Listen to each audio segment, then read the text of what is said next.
Bonjour, je m'appelle Alexandre Bazinet, je suis conseiller pédagogique de la compétence numérique au CSSMI dans l'équipe APO. Au printemps dernier, j'ai mis en place ce que j'ai appelé l'atelier Classroom pour débutants.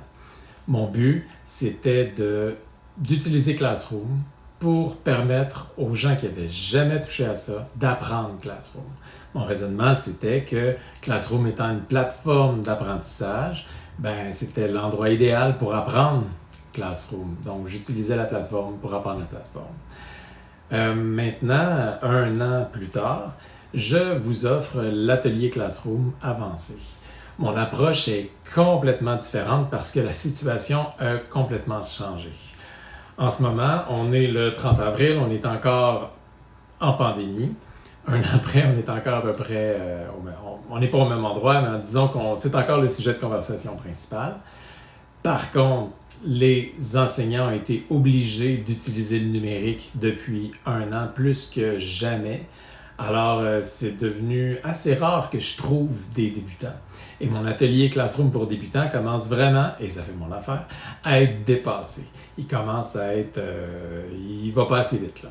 C'est vraiment... je me rends compte que la plupart des gens se sont familiarisés avec les outils Google, sont vraiment meilleurs. Maintenant, le défi, c'est d'aller plus loin avec ça, d'être créatif et de pouvoir consolider nos apprentissages pour aller plus loin avec ça. Maintenant qu'à peu près tout le monde connaît la base, maintenant qu'à peu près tout le monde a reçu un beau Chromebook enseignant comme ça, performant, eh bien, c'est le temps d'aller plus loin avec ces outils-là. C'est le temps d'en apprendre plus. Alors, c'est pourquoi je vous offre aujourd'hui l'atelier Classroom avancé. Vous avez été 853 personnes exactement à vous être inscrits à mon atelier pour débutants, donc je suis très content, ça a bien fonctionné. Si vous êtes nouveau et que vous voulez aller faire le premier atelier, il n'y a aucun problème, c'est encore disponible. Je mets le lien avec cette vidéo, mais ce n'est pas obligatoire. Si vous êtes déjà à l'aise avec Classroom, c'est bien suffisant. C'est juste que pour cet atelier-là, je prends pour acquis que vous connaissez la base. Je ne vous explique pas, par exemple, qu'avant de partager un document, je prends pour acquis que vous savez déjà toutes ces choses-là. Ce sur quoi je mets l'accent, c'est comment aller plus loin avec ces outils-là, pas comment ça fonctionne de base. Le but, c'est d'avoir des idées pédagogiques et d'aller plus loin, d'être créatif, de s'amuser avec ces outils-là. Alors, c'est ce qu'il y a là-dedans, vous allez voir. Aussi, j'ai tout mis en travaux et devoirs. J'ai tout mis comme une tâche à faire.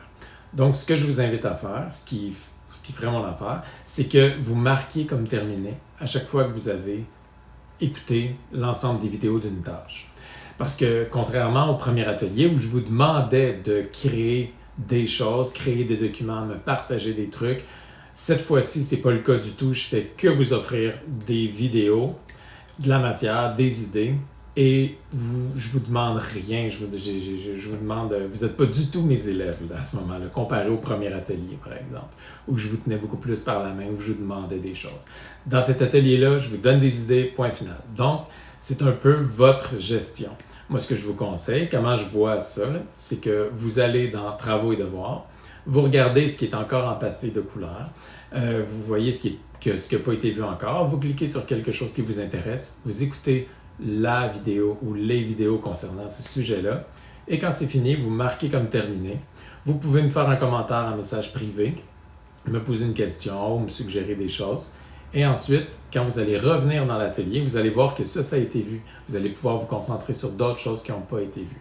D'autant plus qu'en ce moment, vous n'avez pas la version complète de l'atelier. Je vais continuer à publier des choses. Je lance ceci aujourd'hui, le 30 avril 2021, mais je vais continuer de publier d'autres idées. Moi, c'est à peu près le tiers de ce que j'ai en tête, ce que j'ai mis ce matin. Donc, pour ne pas se mélanger, les choses vont s'ajouter un peu partout. Donc, c'est pour ne pas se mélanger, pour ne pas voir qu'est-ce que j'ai vu, qu'est-ce que j'ai pas vu, pour que ce soit très clair pour vous. Je vous invite donc à le marquer comme terminé à chaque fois. Ça ne dérange pas personne, c'est vraiment simplement pour votre gestion à vous. Et comme ça, vous allez voir ce qui a été vu et ce qui n'a pas été vu. Si vous revenez dans 2 mois, par exemple, vous allez dire « Ah, ça, je l'avais déjà vu, et ça, il me reste à le voir. » Alors voilà, amusez-vous. N'hésitez pas à me poser des questions comme d'habitude, ça va me faire plaisir. Je suis très, très, très content de vous offrir ça et ouvert aux commentaires et tout ça, aux suggestions. Je l'ai déjà dit. OK, il faut que j'arrête, là, je veux que je vous laisse partir. Alors, amusez-vous bien. Bonne fin d'année. Puis, c'est ça. Si vous écoutez ça l'an prochain, ben, bon début d'année. Bye bye.